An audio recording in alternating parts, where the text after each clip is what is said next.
Any sufficiently advanced technology is indistinguishable from magic.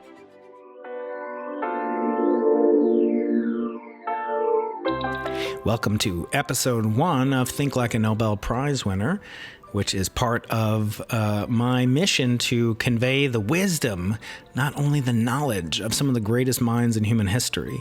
And I'm so honored that they really, provided me with this great gift, which I hope will be a gift not only for my listeners, but maybe even for future generations yet unborn to benefit from the incredible accomplishments, but the incredible mental models, the wisdom, not just the knowledge, which I think is so important.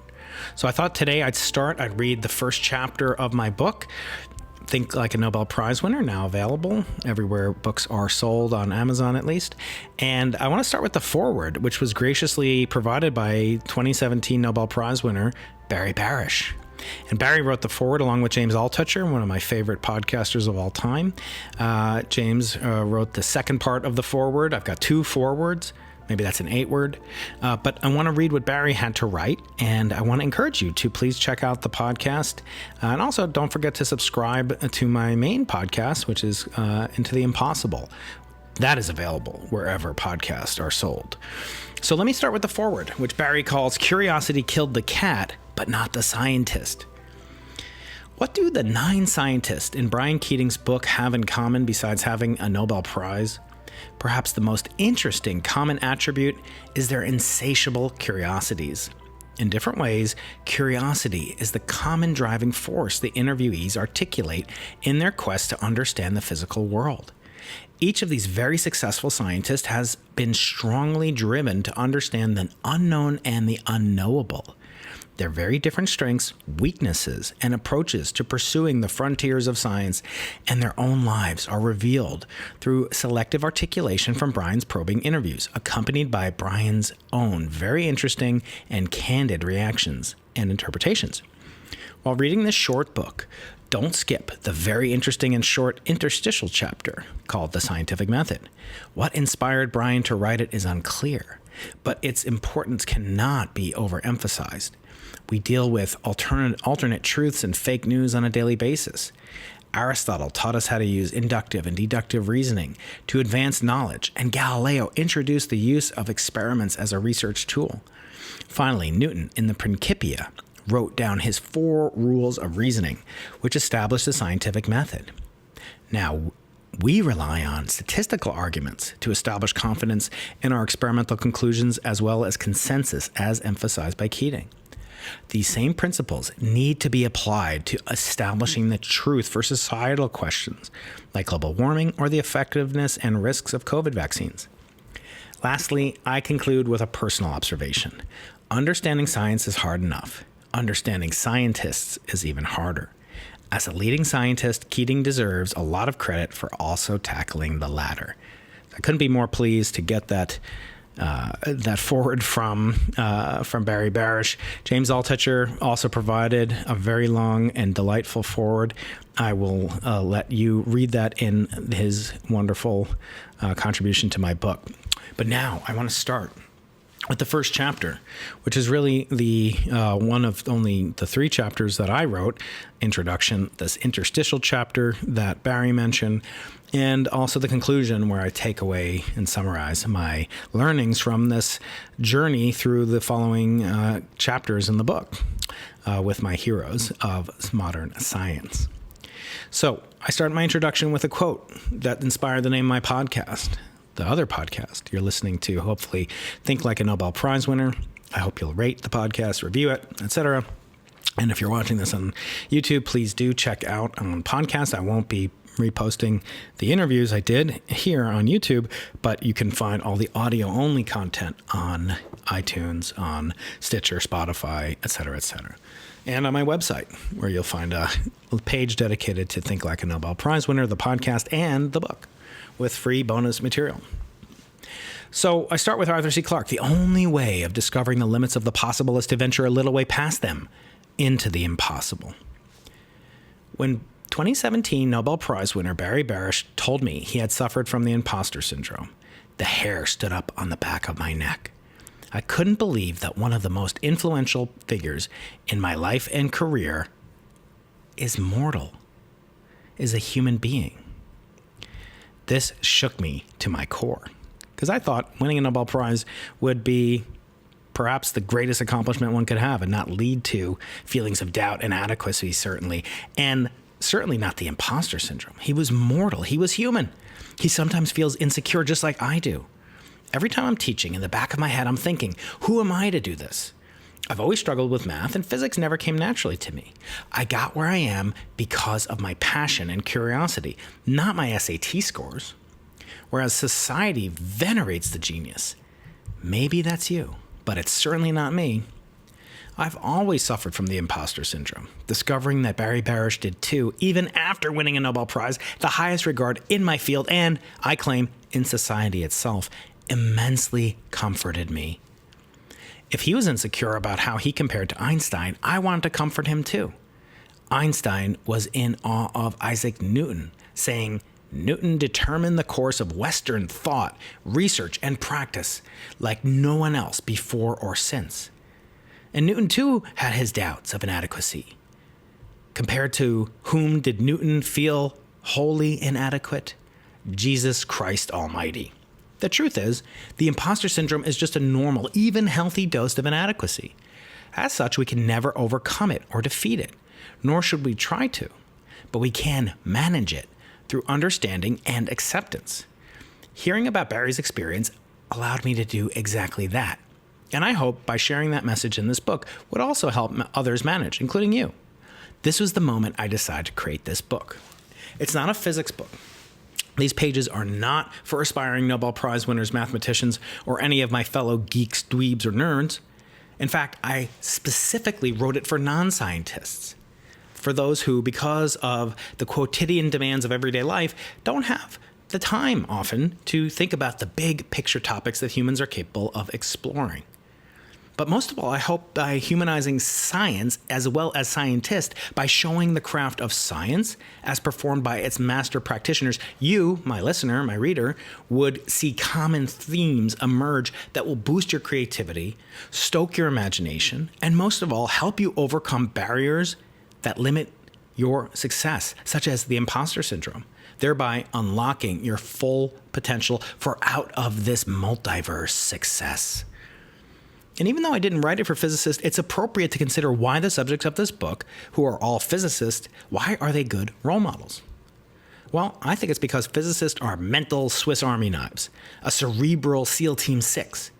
We dwell in uncertainty. We exist to solve problems, and we have a diverse toolkit.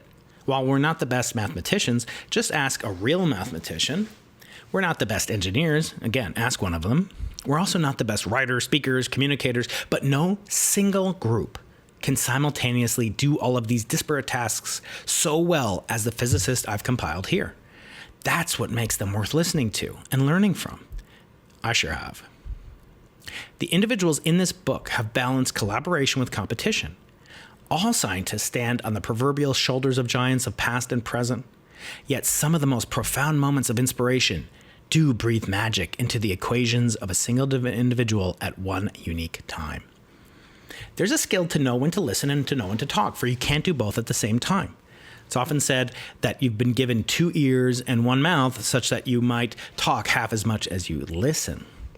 These scientists have navigated the challenging waters between focus and diversity, between balancing intellectual breadth with depth, and these are challenges we all face. You face them, and I face them.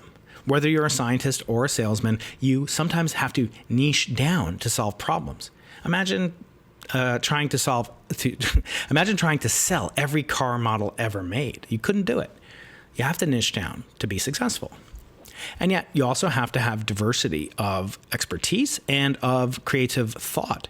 So I wrote this book for everyone who struggles to balance the mundane with the sublime. Everyone who is attending to the day-to-day hard work and labor of whatever craft they are in, while also trying to achieve something greater in their profession or in life. I wanted to deconstruct the mental habits and tactics of some of society's best and brightest minds in order to share their wisdom with you, my readers and listeners. And I also want to show you that these men are just like us. They struggle with compromise, they wrestle with perfection, and they aspire always to do something great. And we can too. By studying the habits and tactics of the world's brightest, you can recognize common themes that apply to your life. Even if the subject matter itself is as far removed from your daily life as a black hole is from a quark. Honestly, even though I'm a physicist, the work done by most of the laureates in this book is no more similar to my daily work as an experimental cosmologist than it is to yours, perhaps the proverbial avatar, the car salesman in Omaha, Nebraska. And yet, I learned as much from them about the issues common between us as I did about their individual accomplishments. This book includes enduring life lessons applicable to anyone eager to acquire skills that will apply throughout life. How it all began. A theme pops up throughout these interviews regarding the connection between teaching and learning. In the Russian language, the word for scientist translates into one who was taught. That's an awesome responsibility with many implications.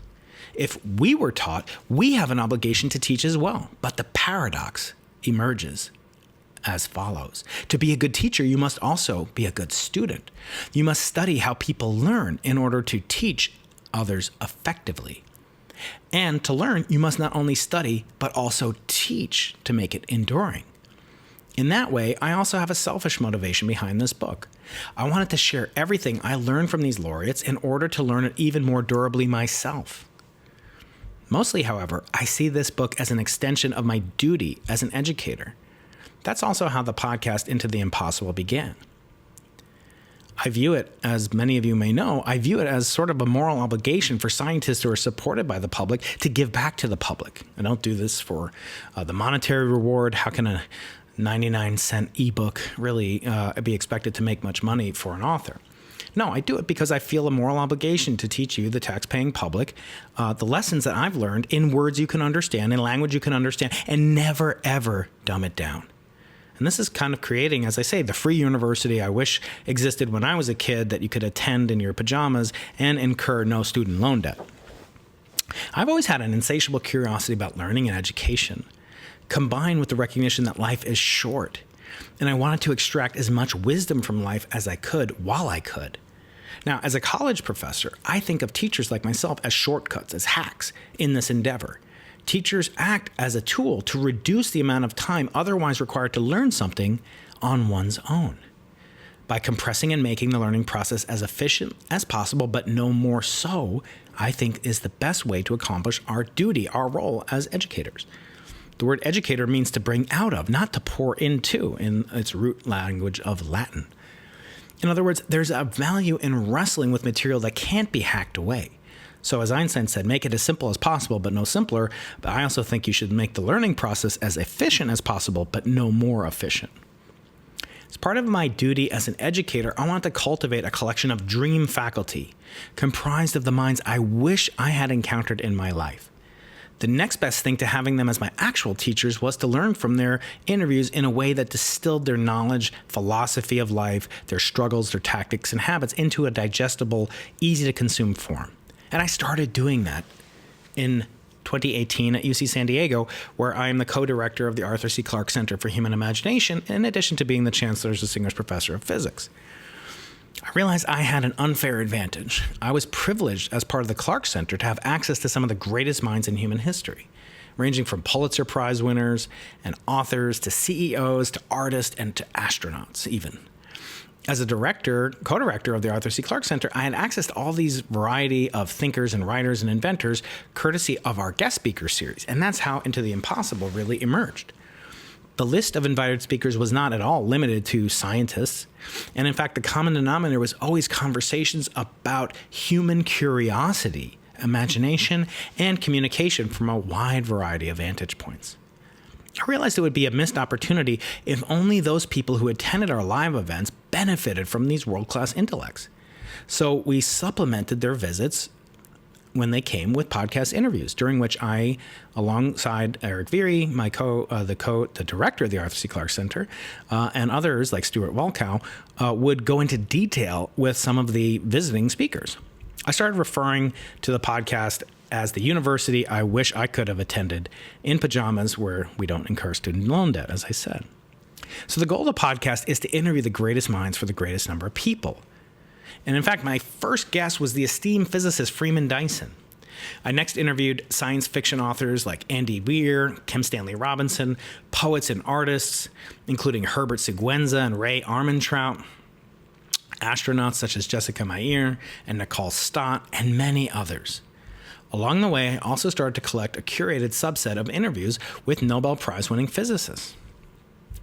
Then, in February 2020, my friend Freeman Dyson died. Dyson was the prototype of a truly overlooked Nobel laureate.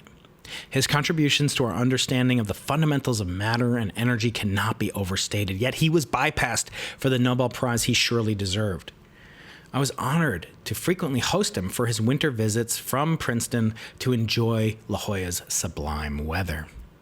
Freeman's death lent an incredible sense of urgency to my mission, forcing me to acknowledge that most prize-winning physicists are getting on in years. I don't know how to say this in any other way, but I started to feel sick to my stomach, thinking I might miss an opportunity to talk to some of the most brilliant minds in history, who, because of winning the Nobel Prize, had an outsized influence on science and culture. So, in 2020, I started reaching out to them. Most said yes, although sadly, both of the living female laureate physicists declined to be interviewed. While that was incredibly disappointed not to have any female voices in this book, it was still due to the reality of the situation, and it wasn't for my lack of trying. And I'm going to keep trying. Who knows? Maybe they'll say yes someday. And maybe there'll be more and more female laureates to come for the next edition of this series of interviews. So a year later, I had this incredible collection of legacy interviews with some of the most celebrated minds on the planet. T.S. Eliot, Nobel laureate himself, once said, "The Nobel is a ticket to one's own funeral. No one has ever done anything after he got it." But no one proves the idea more wrong that Eliot is espousing than the physicist in this book. It's a rarefied group of individuals to learn from, especially when the focus is on life lessons, not their research. It would be a dereliction of my intellectual duty not to preserve them and to share them, and I'm doing this with you. Still, if you read my first book, Losing the Nobel Prize, in which I criticize both the Nobel Committee as well as the larger culture that has turned the prize into a false idol, sometimes at the expense of more meaningful achievement, you may be surprised that I've now written an adjacent book with a much sunnier disposition. After Losing the Nobel Prize was published, some accused me of crying sour grapes. They said I was disingenuous, and there's nothing I'd like better than to win my own Nobel Prize. And I always say that one of two things. You can actually prove that I'm a hypocrite if I am offered a Nobel Prize and I accept it, so work to do that. Or you can also say that calling for reform of the system can be done without suggesting we throw the whole system out.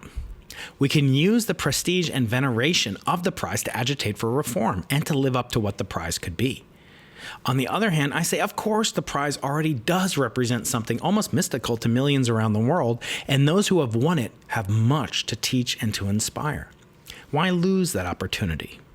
This is an important vehicle, as imperfect as it is. Nevertheless, such responses to the book led me to engage in some soul-searching about what the prize really means to me. This certainly may have subconsciously drawn me back to the subject matter, fueling my desire to interview as many laureates as I could. But regardless, I see no contradiction between my last book and this book, because criticisms have always been about the committee, about the process, about the entrenched discrimination that may be present within it, but never, ever about the recipients themselves. They can't choose themselves, so how is it possible for me to criticize them? The process may be deeply flawed, but we can still use the tools that the Nobel Prize provides as a way of learning about the tactics and habits and tricks, mental models, bias, overcoming prejudices, etc., to improve my life, to improve your life. And I hope you will find that as well. Further, as you'll see in this book, none of these recipients were ever driven by the ambition to win the prize, and it makes them an ideal role model. Some of them exhibit exceptional patience, waiting decades between what they discovered and what their recognition came to, i.e. winning the Nobel Prize took decades. So I want to know what it is about people who can endure, persevere, survive, and thrive, and continue to develop new things, in contrast to what Eliot said. These are not waiting for the funeral and doing nothing. These are human beings that are exceptional, that are working harder than ever in some cases to this very day, even just a few years after winning the Nobel Prize. So now I want to share those lessons with you. How to approach this book. This book is not comprised of transcripts of my interviews. They're actually highly distilled interviews, that content from the interviews. I pulled out the best bits, in my opinion, exemplifying traits worthy of emulation by non-scientists. After each exchange, I added context or shared how it's been affected, how I've been affected by that particular quote or idea. I also edited for clarity, since spoken communication doesn't always translate directly to the page. All in all, I've done my best to maintain the authenticity of my exchanges with my guests. For example, you'll notice that my questions don't always relate to the takeaway. Conversations sometimes go in unexpected directions. I could have rephrased the questions for the book so that they would more accurately represent the laureates' responses, but I didn't want to misrepresent any context that they provided. Still, as usual, any mistakes accidentally introduced are definitely mine, not theirs. You'll also find that each chapter contains a nugget, a small box, briefly explaining the laureate's prize-winning work, not because there'll be a test or homework at the end, but because it's interesting context and fascinating science. And although the book isn't written for scientists, I know a lot of my readers will be scientists, want to become scientists, or maybe there are scientists, and those folks will want to learn a bit about the fascinating scientific subject matter in these pages. And this, again, is no surprise from the people, based upon the people that are teaching you these free lessons. So if you're not interested in it, you can skip. It's a choose your own adventure. But if you're looking for more, you can be referred to the laureates' Nobel lectures at nobelprize.org. There you'll find their knowledge. But here, you will find their wisdom, distilled and compressed into concentrated, actionable form. And I've also provided custom-made illustrations for my friend Ray Braun that I commissioned him to do for both the laureates themselves and a little juicy nugget, a picture characterizing their captivating science. I hope you'll enjoy those. Lastly, each interview ends with a handful of lightning round questions designed to elicit more deep answers to questions that are provocative or insight into their character, to show you what they're like in real life as human beings. Often these questions will reoccur. Further, you'll find several recurrent themes from interview to interview, including the power of curiosity, the importance of listening to your critics, and why it's paramount to pursue goals that are quote-unquote useless. I thought about collecting all the like with like and pulling all these themes into a separate chapter, but I feel the wisdom will resonate more powerfully with you if it appears within the context of each conversation. Like history, these chapters don't repeat, but as Twain said, they do rhyme. Feel free to read chapters in whatever order you like. I've designed it to be read in order, but you don't have to. You can choose your own adventure, as I say. That will also work perfectly fine.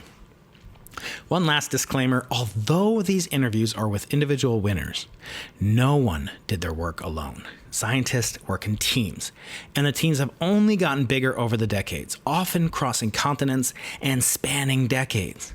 That only 3 people per discovery are rewarded with Nobel Prizes rather than the entire team remains one of my biggest criticisms of the Nobel Committee and process.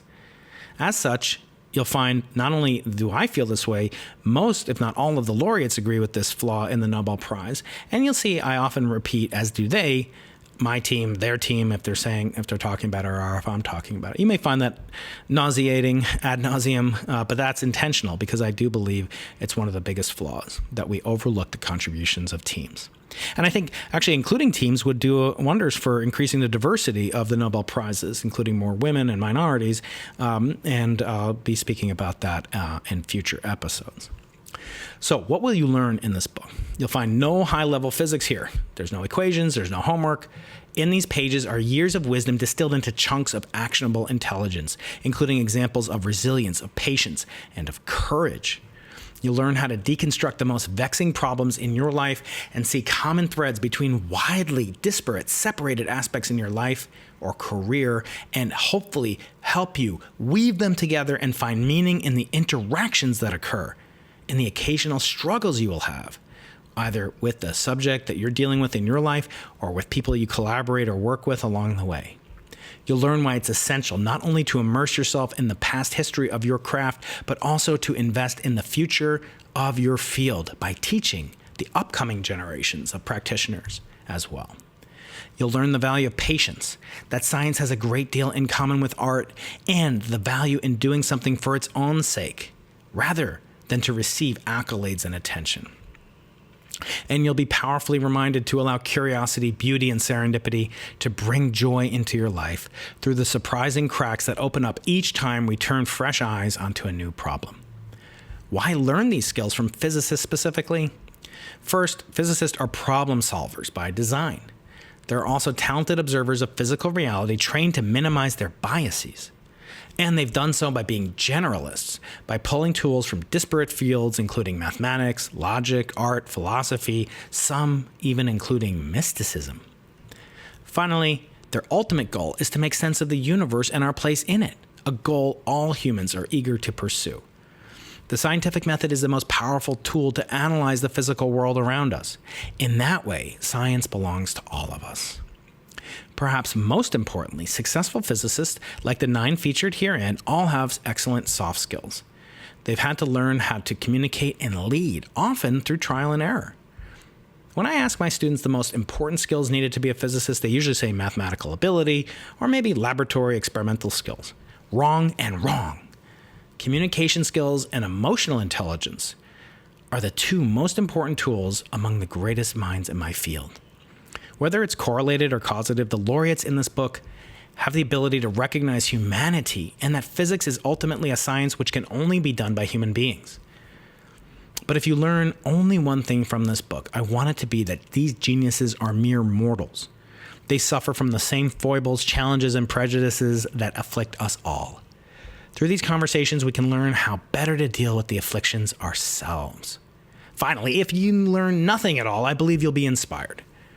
I was directly affected by many of these laureates early in my career, and I was indirectly affected by others among them who had inspired my mentors. Inspiration is a chain, and my ultimate goal in this podcast, in this book, is to lengthen and strengthen that chain. Lastly, I'll discuss one of my favorite essays or portions of an essay, The Crutch of Genius. And it reminded me of a scene in the movie A Few Good Men, where Colonel Jessup, played by Jack Nicholson, barks at Lieutenant Kaffee, played by Tom Cruise. He says, "You want me on that wall. You need me on that wall." I've often felt that lay people want to know that Nobel laureates exist more than they really want to know what they won the prize for. It's almost as if society, like the fictitious characters in A Few Good Men, sleep better collectively knowing that such geniuses exist, perhaps if only to desist from doing the hard work ourselves. It's a form of absolution and comfort to some to think, well, so-and-so may be a physics nerd, but they were lucky. They had an unfair advantage. They were genetic or financial, birthright, status, or otherwise. I don't have that advantage. I don't have to do it then. Reminds me of what Nietzsche said. Thus, our vanity, our self-love, promotes the cult of the genius. For only if we think of him as being very remote from us, as a miraculum, does he not aggrieve us. Genius, too, does nothing but learn first how to lay bricks, and then how to build and continually seek for material, and continually form itself around it. Every activity of man is amazingly complicated, not only that of the genius, but none is a miracle. And that's from Friedrich Nietzsche's Human, All Too Human, a book for free spirits.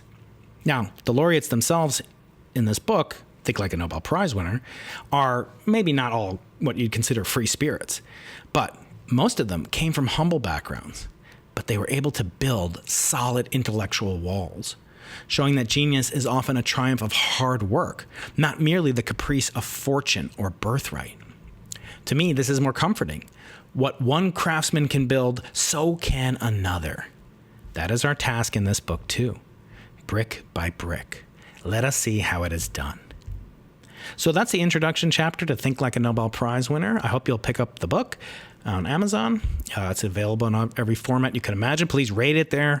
Review it if you do read it. When we launch it, it's going to only be 99 cents. The ebook version, at least, the Kindle version. So please pick it up. You didn't do it for the money. Hard to get rich on 99 cents at a time. but I had to price it at something, and that's what we did for the first week of launch. I hope you'll get it.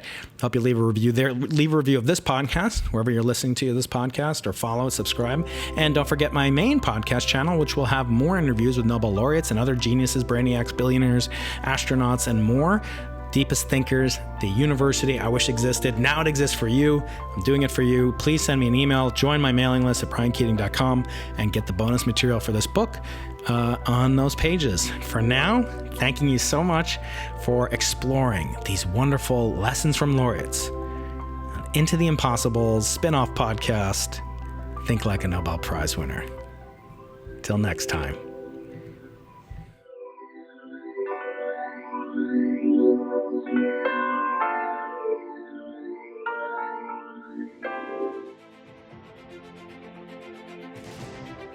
Any sufficiently advanced technology is indistinguishable from magic.